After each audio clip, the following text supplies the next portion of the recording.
I'm Lou Lewis, CCT-RN and FTO for ProTransport-1. Today I'm going to show you how to do the calculations and set up for an AIRVO 2 high flow system. Once you get your call from dispatch, there are several things that you need to do right away. First off, you should be able to see on your dispatch how many liters and what the FiO2 is of the patient you're going to be picking up. You also, if you don't have that, make sure you contact dispatch because we have to have the liters per minute, the FiO2, and we need the transport time so that we can do our calculations. Also, dispatch needs to contact the rig that's going to be meeting you and find out the exact amount in their main tank and if it's an H or an M system. So for our calculations today, we're going to say that the call that we're getting is a pickup at Stanford, and we're going to be going to Kentfield Greenbrae. That's going to be a transport time of 70 minutes. It's about an hour and 10 minutes to get there. But I like to add, for my calculations, plan on an additional 30 minutes just in case there's problems with traffic or something, so that we have plenty. The other thing, when you're doing your calculations, if a tank is full, it's going to be 2,000 liters. On whether it's your D, E, H, or M. Those are the 4 tanks that we'll be dealing with. So I will put in for my calculations 1,500 because we want to leave that 500 reserve just in case. So now that I have the information that I need, what we're going to do is we're going to go and on the phone we have, and we've had IT put on for us, these are the 2 apps that we're going to use, the AIRVO 2 and the O2 calculator. So the first one that we're going to use for our setup is the AIRVO 2 app. So you go to the AIRVO 2 app, and it's going to come up. Now, hold this. You hear the beep, so it's going to come on. It's going to tell you when your last disinfection is on the actual one. If it doesn't say it's been disinfected recently, you might not want to use it. It needs to make sure there's been disinfected. Now, when that's going up, you're going to take your mode button and we're going to push over here because we want to set, right now, we want to set our liters per minute. It's going to come up locked, so we need to unlock it. You're going to hold the up and down arrows until the lock disappears. Now, we're going to set this one for 50 liters on this patient. So we're going to go on the up button, and we're going to dial in our 50 liters per minute. Now, we want to go over, and you can see it'll lock it. Hit it again where your FiO2 comes up. Now, this is just to get your calculations. If you actually have this on the patient, you'll be adjusting your regulator. So when we adjust the regulator, we want to go to 65% on the FiO2. So we're going to start pressing, and you can see as the liters per minute on your bleed-in oxygen from your regulator, you can see that your FiO2 is starting to go up. So we want 65% on this patient. So there we have 65%. Now the number that you need to make sure that you know about, this is for our calculation, it's going to be 29 liters per minute is going to be our supplemental airflow to give us 65% on the AIRVO. So now we can take, and we want to turn this back off, and it will ask you to turn it down. We're going to go off here, and we're going to turn this app off. Now we're going to go to the next app, which have been recently added on your phones. And when you go here, you'll see the O2 calculator looks like a little, the top of an air tank in the green. So and it says O2 calculator on it. So we're going to do the O2 calculator. Now, we want to know, for transporting the patient from their room down to the ambulance, hopefully we can use our D tanks. We are getting some E tanks, so you'll see that. On this particular app, we have the option of the D tank and E tank. The H and M's are the other ones that we have. We don't carry the G tanks.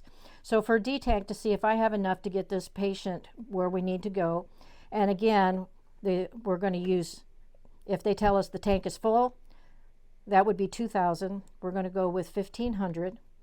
Now the liters per minute is this 29 that we got from with our setup. That's how much liters per minute we're going to bleed in to get our FiO2 of 65%. So we're going to put in 29 now to calculate. So that's going to give us 7 minutes, basically 7.17. It's going to give us 7 minutes to our reserve. So that's how much transport time we have coming down. If we were to have the E-tank, which we are getting, and some of them, some facilities already have those, we're going to use this, and it's full, so we're going to use the 1,500 again. We're going to recalculate. That's going to give us 12 minutes, so we have a lot more time to get down to the ambulance. Once we get in the ambulance, we're going to be switching over to the main tank. So for this particular ambulance, we're going to say that they have the H tank in the back, and that they're going to tell us they have, let's say, 1,800 in the tank. It's almost full. So 1,800, again, we want to take out that 500 for our reserves. So we're going to go, 1,300 PSI. Go to next. We want to calculate. It's going to go 119 minutes. So what we need, including additional time, would be 100. That's to get down to reserve. That's given us the 30. I would have no problem in taking this patient. So we would let dispatch know at that point then that yes, we can take this patient. That's how you do your calculations before you ever go en route to pick up this patient. So once you meet with your crew, I already have this one set up, but I'm going to talk you through how it all gets set up. The AIRVO machine itself is going to be in your little black bag. And when you get that out, you need to also make sure that you get your little bag that has the extra screws, but highly important is your Allen wrench. You're going to take your Allen wrench. Now you're actually going to have to remove the screws from one side here and loosen the other side in order to get it over onto your IV pole. Then you want to make sure once you tighten these down that you get them pretty tight, because we don't want this to slip and fall, because you're going to get it on your patient's knees. So once we have the AIRVO attached onto here, and double check that that's down tight, so there we go, it's not going to fall. We're going to take, and we want to make sure that we plug it into our battery. Now, each day when you start out, you need to make sure you've checked your battery, and you can see down here, it'll tell you how charged it is. You shouldn't be using that battery, it's a Yeti 500X, if it's less than 50%, because you could run into some complications. So that we've just made that a policy for ProTransport-1. Now you want to take your AIRVO, you're going to take and you're going to plug this in down here, and when you do, make sure that you turn this little light on so that you have power actually going to your AC on the battery. So we're at 96%, we've got it plugged in, our light is on. We have this attached. This is your plug for the Yeti battery. We want to take that with us because we're going to plug that into the rig before we go upstairs. So plug this in, verify that your inverter is going to be working. And then this is all set up for when we come back with the patient. All we have to do is plug this into the back of the Yeti battery. So we're going to take this then, and we'll set that aside. But you can take it with you, because if you run into any problems, each one has a manual, and it also has a quick setup guide in case you happen to forget a step that you need. So after we get this set up, then we need to make sure you have a special regulator. It's a dual regulator.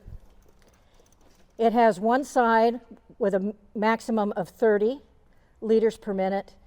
That's your pediatric side, and then your other side is a maximum of 70. So if you have an adult patient, you want to make sure that you've got your O2 nipple on the adult one. Then this is hooked up. Make sure it's nice and tight. What's this one? This is your oxygen. This is for your supplemental oxygen, and that's going to hook up over here.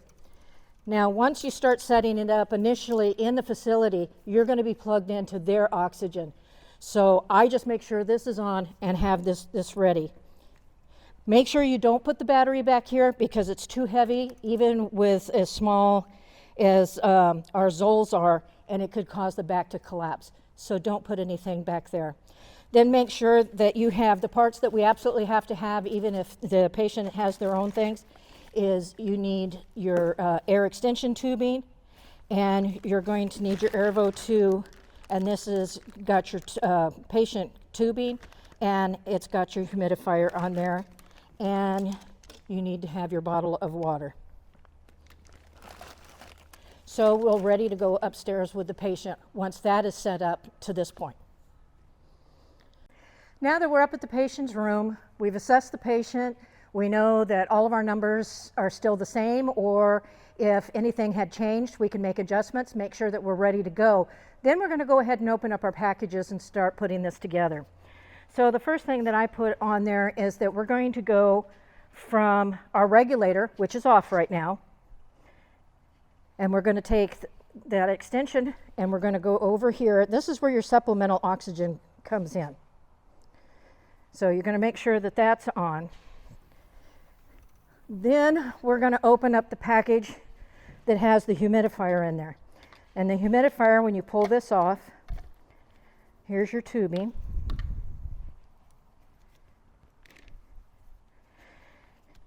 And you want to make sure that you get the elbows for your humidifier. And we're going to go ahead and put those on here.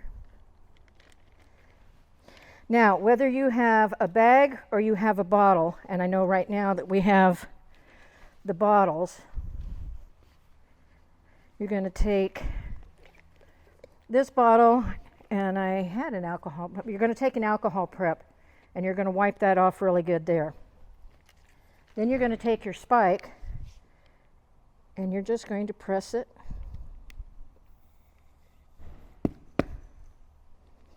And make sure that that's in. And surprisingly, I know a lot of you thought that it wouldn't, but it actually does pretty well. And even in the back of the rigs, I've not had one that's come undone yet. So we need to make sure that we get our fluid in there.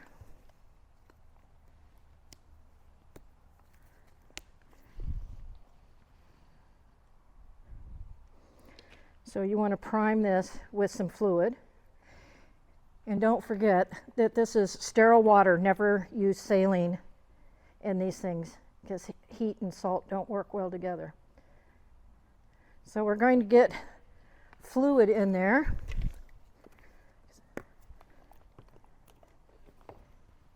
And once you get in the rig, then you want to hang this up higher because this needs to flow by gravity.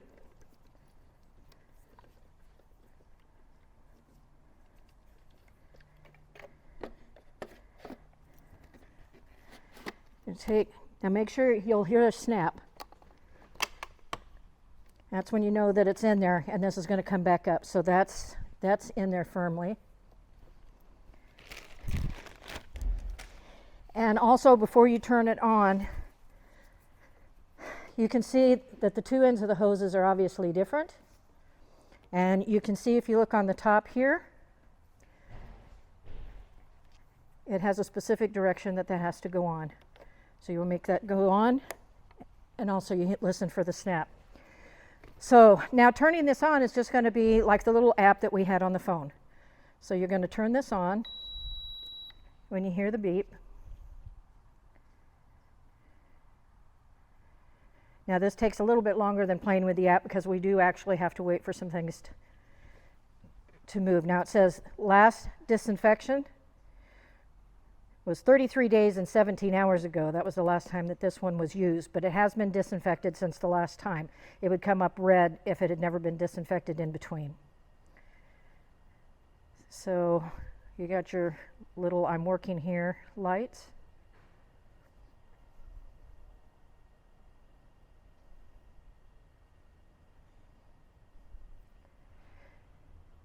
Okay, so when it comes up, because we've just put room temperature or colder water in there, instead of coming up at the 37 degrees Celsius, what it's got to do now is it's got to heat up. So while we're waiting for that to heat up, we want to take our mode button, and we're going over here because that's going to be our set point. And for adults, it always comes up to 37. If you're going into the junior mode, it will come up at a lower temp. It'll be 34. So we want to change our liters per minute. We were going to go to 50 liters per minute. Once that's set, when you push here, it's going to lock. We're going to go over the 21%. Now, here's where you want to make sure, now because we're doing this filming, I'm hooked up to the D tank on the back. But when you're hooking this up, you really want to make sure that you're plugged in to the facility's oxygen, because in order to, we're going to be adjusting the flow meter up.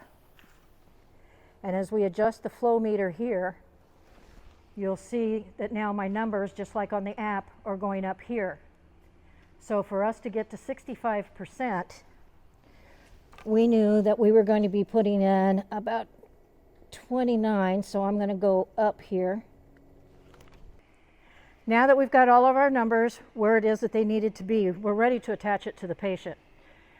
So the patient is still on the facility AIRVO, or whichever one it is. If they're not on the nasal cannula for our AIRVO 2, we do carry those. If they're already on one, their patient is already over there. All you have to do is take this and connect onto there while the patient's on there. Then we're going to go ahead and get the patient moved. Sometimes you'll want to move the patient before you set all this up. You have to use your judgment on that, and sometimes you may not want to move them until after they're on here. But in the meantime, leave them on the hospital oxygen, and when you're absolutely ready to go, switch them from the hospital oxygen onto our tank, and you're ready to go down to the rig. Once the patient is on the gurney, you've gone out to the rig, you're hooking, you get the crew to hook onto the hook out there. Ask one of them to hand you the Yeti battery. You're going to take, and as the gurney goes back into the ambulance, you're going to carry this back. You're going to take this battery pack. You're going to set it on the little shelf there next to the inverter. This should already be plugged in for you when you check the inverter.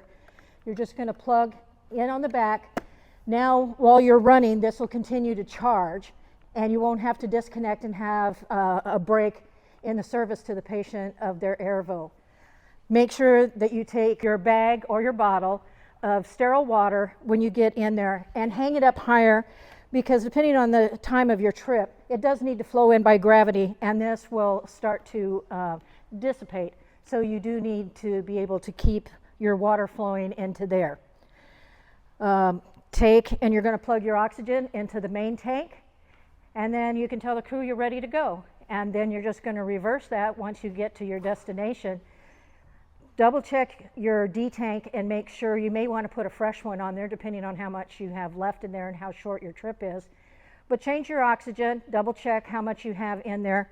You're going to unplug the battery. Then as the gurney comes out, take the battery and follow them in, have them put it underneath there. You've got your bag back down here on our hook, and that's pretty much it. So we've upgraded our ProTransport-1 so that CCT now can carry high flow oxygen patients.